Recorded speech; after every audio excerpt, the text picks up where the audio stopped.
Jeunes et vieillards, hommes et femmes, tous dans la rue. Pancartes à la main, arborant des brassards rouges. Ces populations de Diokoul, commune située dans le département de Kébémer, sont sorties pour dénoncer la délibération de la municipalité et l'arrêté d'approbation du sous-préfet affectant 1000 hectares à la société Sénèque India pour un projet d'exploitation de pommes de terre. Mesure que ces manifestants jugent illégale.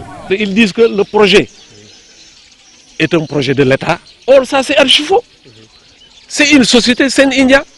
Ensuite, ils disent que les terres du domaine national aussi, c'est la propriété de l'État. Ce qui est également archi faux par rapport à la loi 64-46. C'est archi faux. Les terres du domaine national ne sont ni une propriété individuelle, ni la propriété de l'État, mais l'État est simplement détenteur. Donc j'accuse le maire, le sous-préfet et le préfet du département. Voilà les trois éléments qui nous ont causé ces dégâts-là.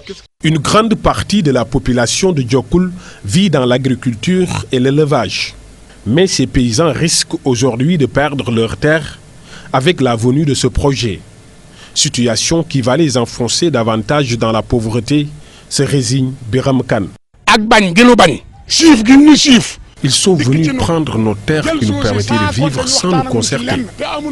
Même avant ce forcing, nous avions des problèmes pour cultiver convenablement. Parce que les terres ne suffisaient pas pour tous les paysans qui sont dans cette zone. Imaginez ce que sera notre situation.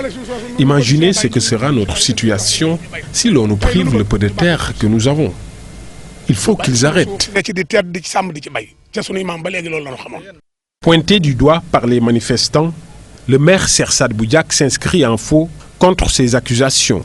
Il dénonce une manipulation politicienne des populations.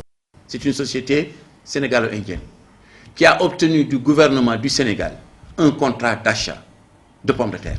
Il y a 4 villages qui entourent aujourd'hui la ferme qui étaient dépourvus d'électricité et d'eau. Ils sont d'accord pour électrifier ces 4 villages.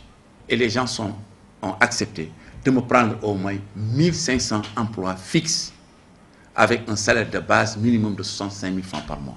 Et je m'arrangerai à ce que chaque habitant de cette commune disposera d'une terre.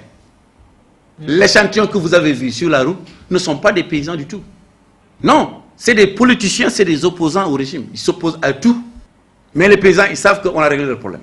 Loin d'être satisfaites par les explications de leur édile, ces populations de Diokoul se disent déterminées à poursuivre le combat jusqu'à la restitution de leurs terres.